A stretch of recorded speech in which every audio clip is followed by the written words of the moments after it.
안녕하십니까. 조선일보경제부의 박사기자 방현철입니다. 이 시간은 받으면 많이 버는 방현철 박사의 머니머니입니다. 오늘은 베스트 애널리스트 한 분 모셨습니다. 윤재성 하나증권 애널리스트 나오셨습니다. 안녕하세요. 예, 윤재성 애널리스트는 이제 조선일보하고 금융정보업체 FM가이드 공동 주관한 2021년 베스트 애널리스트 평가에서 화학 유틸리티 부문에서 베스트 애널리스트로 선정되셨습니다. 2년 연속 베스트 애널리스트로 선정되기도 하셨습니다. 오늘은 이제 이 정유 업종 전망하고 투자 아이디어 이런 얘기를 해보도록 하겠습니다.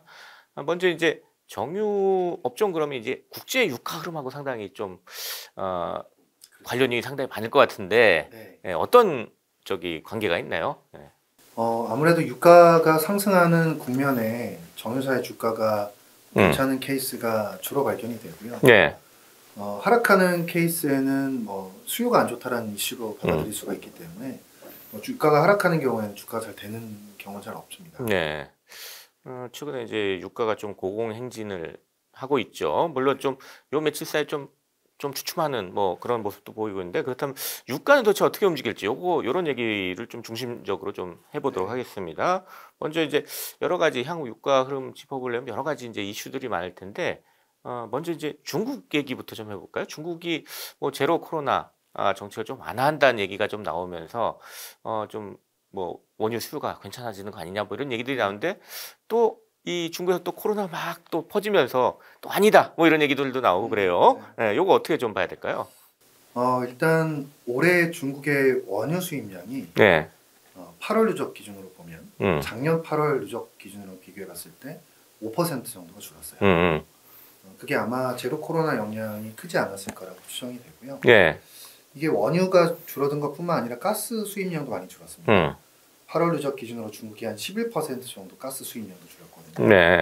이게 이제 결국은 유가와 가스 모두 다 수입량이 줄었다는 건데 아무래도 제로 코로나 영향이 크겠죠.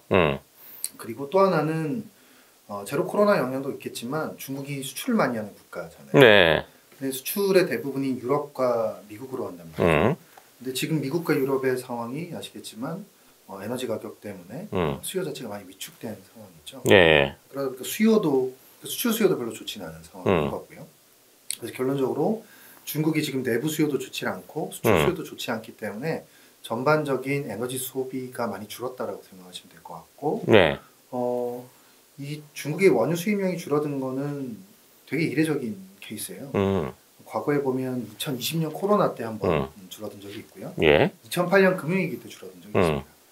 그 이후로는 처음이라고 보시면 될 것 같은데, 이게 이제 어쨌든 중국이 제로 코로나 정책이 좀 완화된다라고 하면 일단 유가 측면에 있어서는 어느 정도 바닥을 지지해 줄 수 있는 요인이 될 수 있다고 보고 있죠. 근데 이게 이제 저희도 알기가 힘든 게 또 코로나 확진자 수가 최근에 또 갑자기 늘어나고 있다는 얘기가 있어서 그런 뉴스도 나와요. 일단 그렇게 생각하시면 될 것 같아요. 유가가 지금 대략 한 80불 정도가 되는데 중국 수요가 많이 줄어들어 있는 상황이란 말이에요. 중국의 수요가 줄어 있는데도 불구하고 유가가 80불이라는 거는 굉장히 사실은 타이트한 상황이라고 보시는 게 맞을 것 같고요.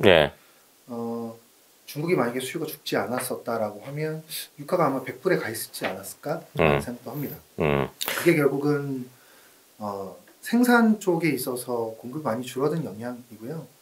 아시겠지만 사우디가 생산량을 많이 줄여놓은 상태고 오펙 플러스가 줄여놓은 상태죠. 그리고 미국 같은 경우는 지난 몇 년 동안 투자 자체가 많지 않았어요.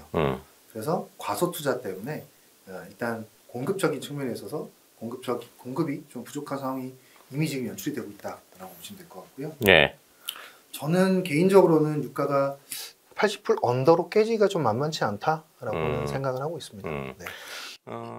또 하나 이슈는 또 이 코로나 리오프닝 되면서 이제 각국의 이제 해외 여행 수요들이 많이 늘고 있잖아요.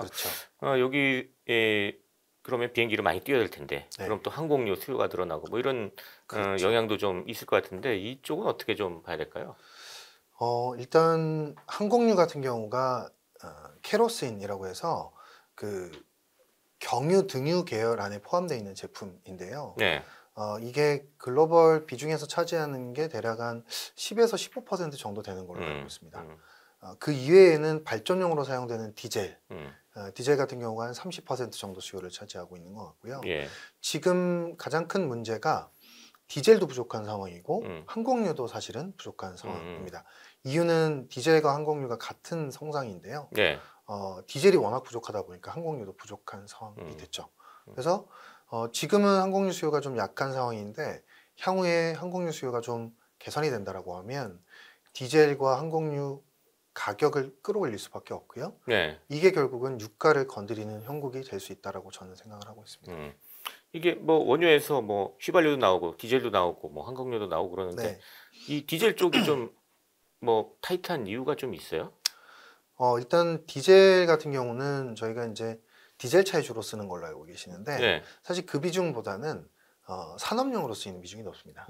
산업용 중에서도 발전용으로 사용되는 비중이 꽤 높다라고 보시면 될 것 같고요. 예.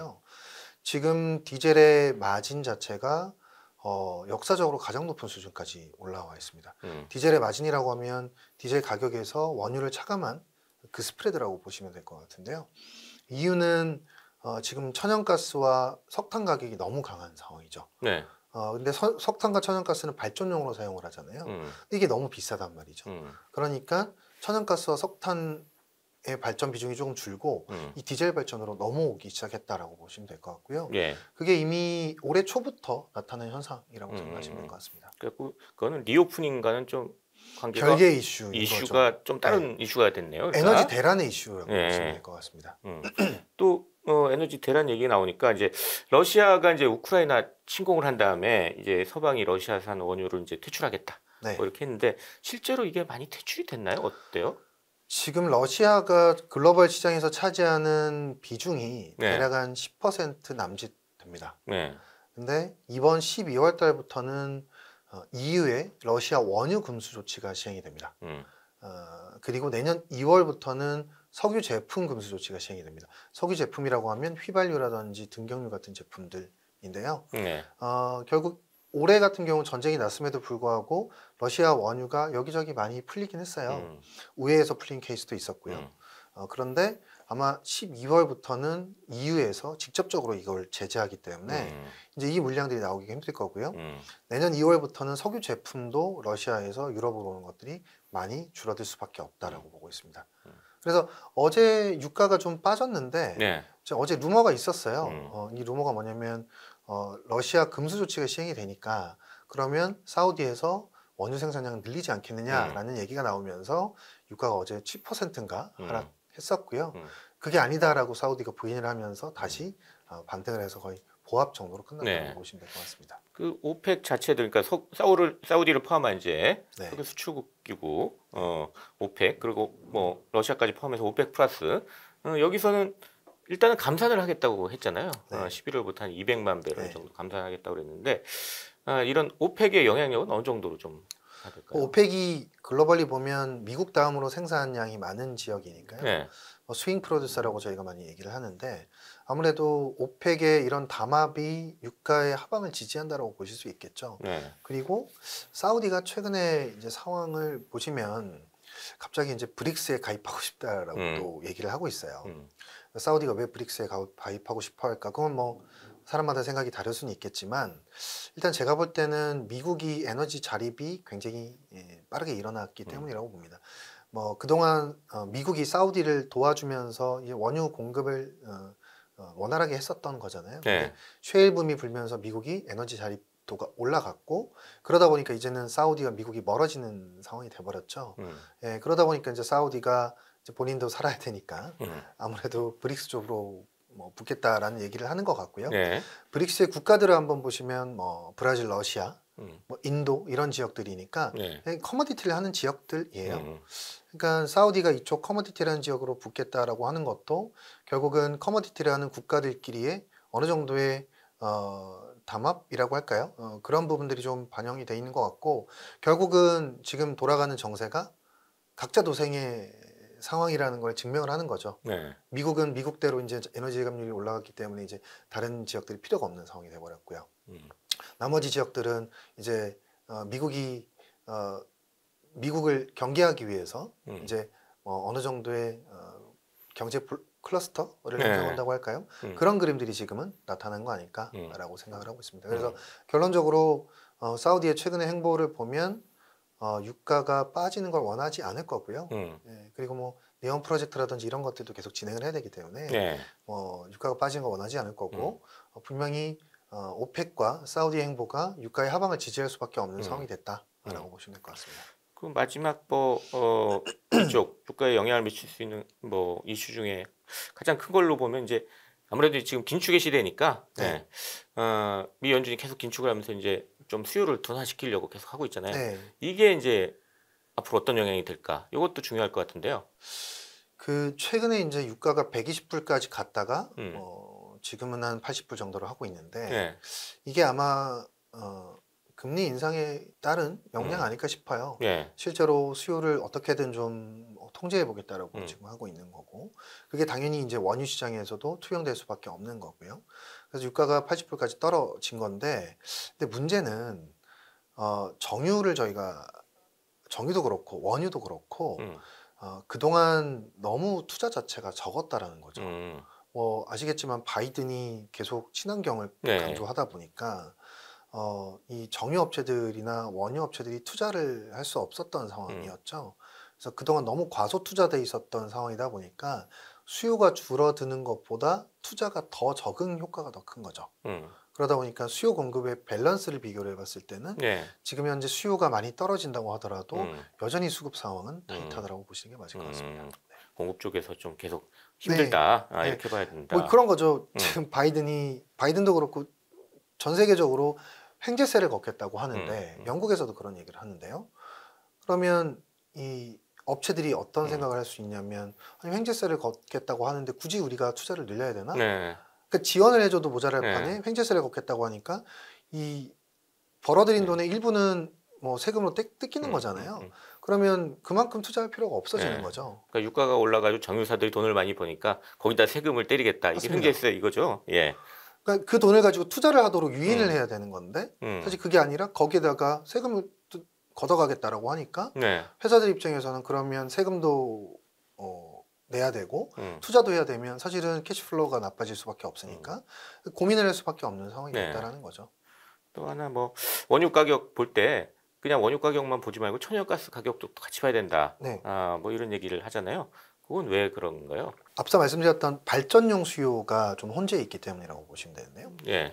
디젤로도 발전을 하고 천연가스로도 발전을 하는데 물론 천연가스의 발전 비중이 높기는 합니다. 그런데 천연가스 가격이 너무 높아져서 전력 생산 자체가 어려워져 버리면 어쩔 수 없이 이쪽 원유 시장으로 넘어올 수밖에 없기 때문에 서로 대체 효과가 발생을 하는 거죠. 예.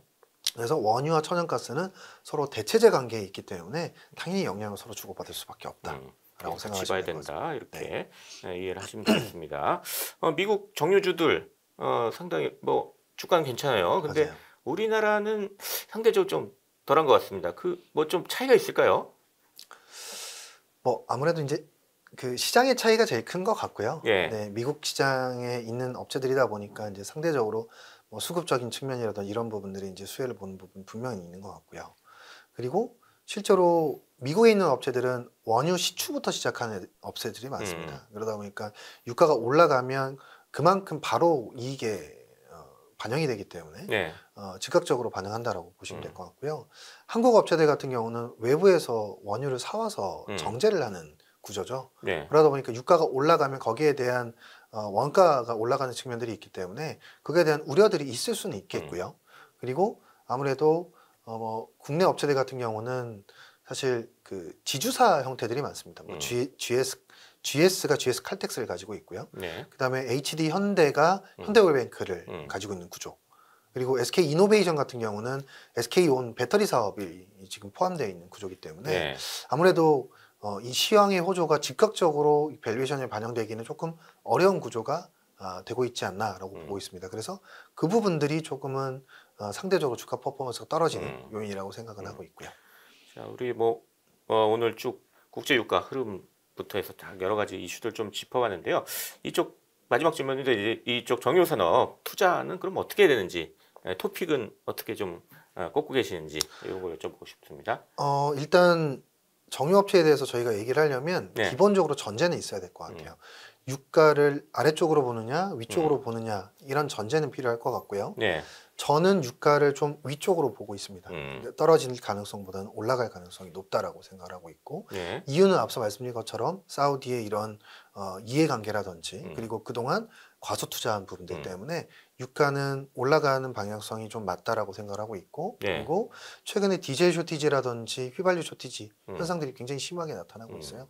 이런 부분들도 사실 유가를 건드릴 수 있는 요인이라고 보기 때문에 기본적으로 저는 유가가 80% 언더로 크게 떨어질 것 같지는 않다라고 생각을 하고 있습니다. 기본적으로. 네. 그러다 보니까 정유 업체들에 대해서 긍정적으로 보고 있는 거고요. 네. 특히나 정제 설비가 너무너무 부족한 상황입니다. 휘발유 수요가 중장기적으로 줄어든다고 하더라도 그 부분보다는 정제 설비가 너무 없어요. 그러다 보니까 원유와 제품 간의 스프레드, 저희가 정제 마진이라고 하죠. 네. 이 부분은 여전히 좋게 유지될 수 있다고 생각을 하고 있거든요. 그래서 아마 내년도까지 보면 정제 마진이 계속 좀 좋은 모습이 나타날 것 같고요. 이 정도의 정제 마진 상황이면 정유사들은 연간으로 봤을 때 2, 3조 정도의 캐시플로우는 충분히 해줄 수 있는 상황이라고 보시면 될 것 같고 이게 이제 지금 금리가 올라가는 국면에서 캐시플로우가 굉장히 중요하잖아요. 아마 이거에 관련된 밸류에이션도 리레이팅 될 수 있지 않을까라고 생각을 하고 있습니다. 그래서 저는 유가가 떨어지고 그리고 글로벌 경기가 망가지지 않는다라고 하면 그런 가정이라면 정유사들은 좀 내년에도 긍정적인 흐름을 보일 가능성이 높다라고 생각을 하고 있습니다. 토픽도 있으신가요? 토픽은 제가 이제 커버하고 있는 종목이 정유사 중에서는 S-OIL이랑 SK 이노베이션 두 종목만 커버를 하고 있고요. 둘 중에서는 S-OIL을 토픽으로 말씀드립니다. 자, 이렇게 해서 오늘은 윤재성 하나증권 애널리스트 모시고 정유업종 전문가 투자 아이디어에 대해서 얘기를 나눠봤습니다. 마지막으로 저희 시청자, 구독자 여러분께 짧게 마무리 인사 부탁드리겠습니다. 네, 내년에도 정유업체들 괜찮은 실적 흐름 나타날 거라고 보고 있고요. 중장기적으로 이 캐시플로우를 가지고 향후에 어떤 사업을 할지를 좀 지켜보시는 게 관전 포인트가 되지 않을까라고 생각을 하고 있습니다. 네, 감사합니다. 지금까지 윤재성 하나증권 애널리스트 그리고 저는 조선일보경제부의 박사이자 방현철이었습니다. 그럼 다음 시간에 또 뵙도록 하겠습니다. 감사합니다.